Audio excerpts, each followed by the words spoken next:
Oke guys, jadi karena gua butuh view yang lebih banyak lagi dan subscriber yang lebih banyak lagi, gua searching di YouTube, di internet, di semua sosial media, dan gua ada lihat satu video itu bukan video sih, kayak konten tuh viral banget. Jadi kayak katanya di sosmed itu ada YouTuber yang ngasih sembako ke para waria tapi isinya itu sampah gitu. Jadi gue pengen tonton videonya, dan karena gue butuh subscriber, jadi alangkah baiknya kalian subscribe dulu ya. Kalau misalnya enggak ya nggak apa-apa, kalian tonton aja videonya. Gue di sini udah membuat keyword Ferdian Paleka, dan di sini gue melihat ada react video santri dukung Ferdian Paleka, dan reaksi editor Indonesia 16 nya punya Chandra Liao dan Mirandra Laurin.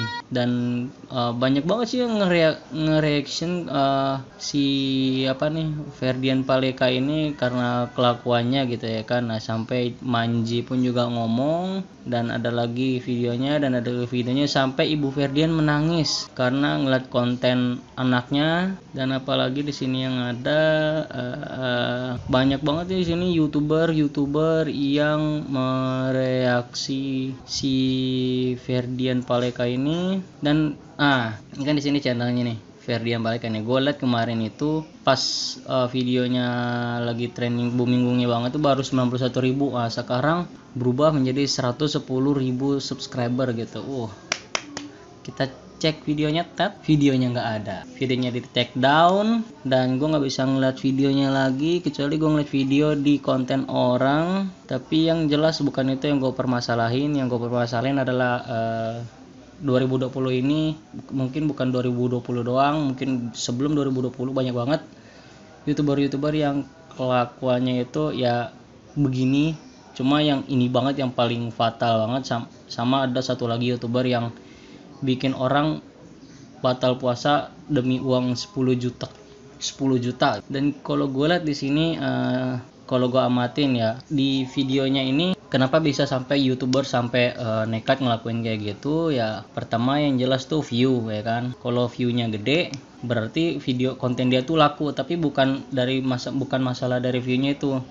Maksudnya bukan seberapa banyak orang yang nonton videonya, tapi seberapa banyak orang yang nge-share video dia terus sama orang lain di share. Terus sharean videonya itu di share, terus sampai semua orang tuh nge-share videonya, ditonton, orang yang nontonnya tuh geram, akhirnya nge-share terus sambil di caption di semua sosial media dia bilang ini adalah youtuber sampah, tolong ini, tolong itu, sampai yang ngelihat repostan si temen yang nge-share video tuh nge-share lagi ya, bisa sampai jutaan orang yang nge-share, banyak pula orang yang nonton. Jadi video yang ditontonnya itu banyak. Jadi yang harusnya cuma bisa dilihat sama mungkin 1.500 2.000 orang yang paling banyak terus ditonton, akhirnya bisa naik jadi 2 juta orang gitu. Itu kekuatan dari share. Jadi yang konten-konten kayak gini tuh sebenarnya emang gak harus di share sih, udah biarin aja gitu tenggelam. Cuma karena emang dasar anak 62 ini penasaran, akhirnya ditonton sama dia geram, di share, terus orang lain yang terima syaratnya itu dinonton, dia geram, terus di share lagi, udah gitu aja terus. Terus yang kedua ini yang paling ini banget, yang bikin kenapa youtuber sekarang itu kelakuannya emang jadi kayak bangsat gitu ya, jadi anak youtuber brengsek.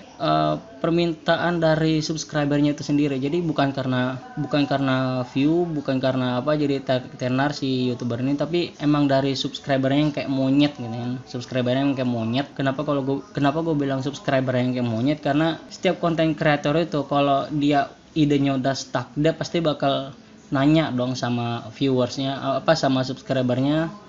Kalau di sosmed dia bisa nanya sama followernya, dia tinggal bilang, ide gua stuck nih, enaknya apa nih. Terus ada salah satu subscriber yang gila, otaknya di selangkangan, bilang ke si anak ini nih, ya ampun muka lu kayak bang, coba bang lu bikin prank pas sahur bang, lu ngeprank banci gitu, gimana si subscriber tolol ini ngomong ke si Ferdian ini, sama dia diikutin aja. Emang dasar otak emang gak ngefilter gitu, mungkin udah mukanya tua, Jadi sama dia diiyain aja, dibuat kontennya, dan beginilah yang terjadi sekarang karena kelakuan subscribernya yang tolol, yang otaknya mungkin dekat kali sama selangkangan gitu ya kan, akhirnya anak ini jadi ODP gitu, orang dalam pencarian gitu, jadi target operasi polisi karena dia sekarang dikejar-kejar sama polisi Bandung karena udah dilaporin sama si korban pranknya ini, karena udah masuk dalam pasal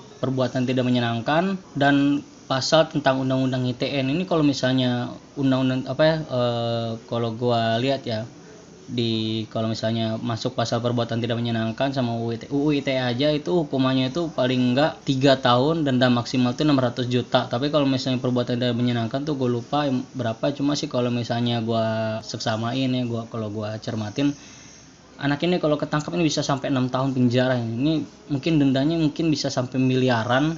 Terus kurang penjaranya ya paling enggak 5 tahun lah gitu ya. Ya anak ini menghadapi ancaman 5 tahun penjara karena kelakuan subscribernya yang emang kayak anak tolol gitu ya kan.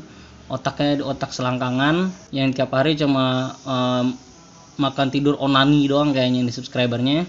Dan buat kalau misalnya lo nonton gue ya Ferdian, lo mending daripada lo bikin susah orang-orang, mending serahin diri aja, atau mungkin lo mau udah nyerahin diri. Kalau misalnya lo moga aja lo nyerahin diri lo ke polisi gitu ya kan, tinggal bilang aja, maaf pak, saya bersalah gitu ya kan, ya, saya menyerahkan diri ya, karena kejadian ini saya jadi nggak bisa ngapa-ngapain, saya mau kesini nggak bisa, ke situ nggak bisa, diri saya merasa terancam. Akhirnya ya udahlah pak, saya serahin diri aja pak, mau bapak apain terserah bapak, mau bapak penjarain nggak apa-apa, saya bakal datengin orang yang kemarin saya prank itu, saya minta maaf sama dia, saya bikin surat pernyataan atau bagaimana cara lu ya kan. Daripada kayak gini lu hidup lu nggak tenang, dikejar-kejar polisi. Ya mungkin gue cuma bilang kayak gitu aja sih, supaya lu tuh sadar gitu ya kan, lu itu 110.000 subscriber gitu, kalau bisa tuh lu subscriber lu semua mending buat gua aja gitu, daripada lu gak bisa bikin konten, mending lu kasih aja channel lu buat gue,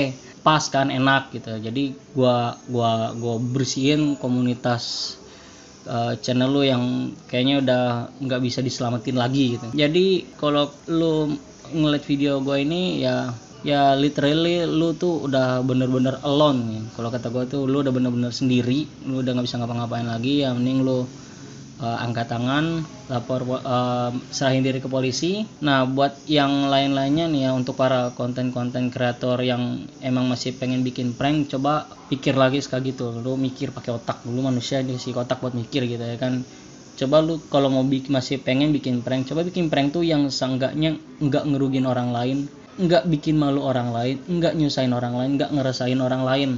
Itu aja kalau kata gua. Dan kayaknya sekian, begini aja dulu video gua ya. Gua juga bingung lagi mau ngomongnya kayak gimana karena gua nggak di depan dia ngomongnya. Dan kalau misalnya kalian suka ya silahkan subscribe, karena gue butuh 1000 subscriber, karena gue pengen ngerasain AdSense coy. Gue pengen ngerasain AdSense. Ayolah, bagi-bagilah AdSense sedikit ke gua, oke? Ya kayak begini aja sih video gua nggak bisa lama-lama lagi.